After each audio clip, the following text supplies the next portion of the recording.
and you guys get that first goal within 15 minutes starting the game. How did that feel? It was good. Yeah, I mean, I don't know about the fast, but I think we just want to have a better start than we did last year. And so, yeah, get the first goal.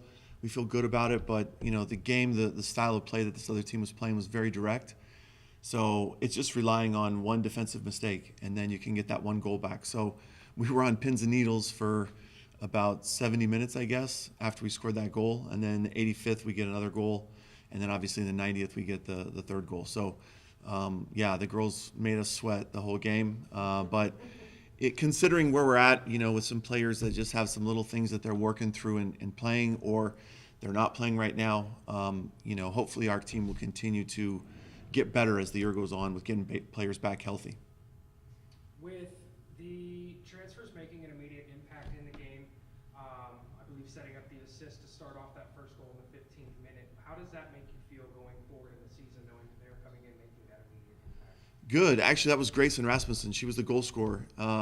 Did a good job, nice and calm and composed. And I think you see that the difference between a freshman and a transfer is that the freshman goes into that game situation. They've already been there. There's nothing special and extra about it. And I think you saw that in Grayson's finish.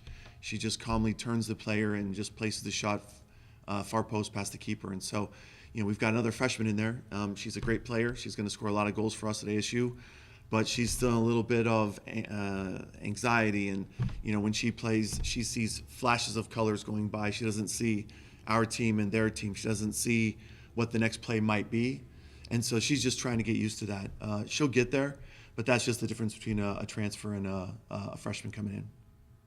With the closing minute of the game, like you said, at the 85th minute, I believe 86th minute, you guys score the goal, and then you guys score that final dagger in the last 60 seconds. Yeah. Going forward, if any game plan were to break down, how confident are you in closing out a game, knowing that you guys were that persistent and that much on the attack, even to close out a game 90 minutes in? Yeah, I think the best thing about it is, the finishing part is good. And that was a freshman that had that third goal.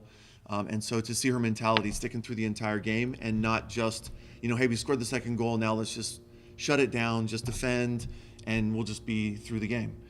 Instead, she was still trying to make a difference. And so I complimented the team on that, because the mentality of continuing to play without just sitting back and trying to defend the whole game, that was really good for us. And so really pleased with that. Hopefully that will serve us well if we need it later on in the season. Who were some of the players that you were impressed with?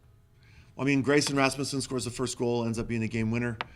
Madison Maxey, our fifth-year center midfielder, scored the second goal on a nice, just sort of a cluster of plays where the ball just gets served in the penalty area. It's bouncing around, and Madison Maxey gets in there and just pokes it past the keeper. And then the third goal was Kylie Meyer, a freshman wide midfielder for us /forward, and she did a really good job in the game.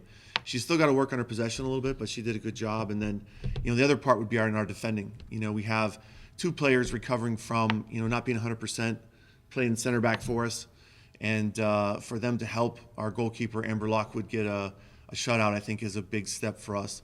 In our 3 preseason scrimmages, we didn't get a shutout in any of those. So to get one in our first away game on the road was really good. You guys have, I believe, 4 more road games up in Oklahoma, and then you guys come back to a home crowd, I believe, September 19th. How excited are you to kind of get some of these learning curves out of the way before you guys play before a home crowd within the next few weeks? Well, we'd rather be playing at home, but yeah, we have got to go up to Oklahoma again this weekend. We'll play Central Oklahoma and East Central Oklahoma on Thursday and Saturday, respectively. They're going to be tough games. UCO just lost to Midwestern at Midwestern. And UCO's been a very good team since they were back in the conference back in the late 90s and 2000 when I was here previously. So they're really good. They're really big and fast and strong. And so it will present a challenge. Like I said, the fact they just lost to Midwestern, I'm sure they'll have the team ready for our game. So it's tough, but it's good to have the toughest parts maybe at the earliest, so you can learn, so you can push and not get satisfied with where you're at. So that'll certainly be the path that we're pushing with the girls is, listen, we had a good game, but we've played 1. The other teams have all played 2, and this will be their 3rd game, and so we still have plenty to work on, improve, and get better at. And hopefully we go up there and can get a couple of results on the road. I know it's only been 1 week, Coach, and given given your track record, you're not somebody who's going to get ahead of themselves in a season. What are some things that you're looking forward with this team specifically this year when adversity does start to hit down the road? Leaning on the leadership of the team. You know, we have 3 girls that are fifth-year seniors. They have more experience than anybody else out there. We've got, you know, a few transfers out there, and we've got a good leadership group that we have within the team. So we're going to be leaning on them a lot to when we have issues, when we have problems.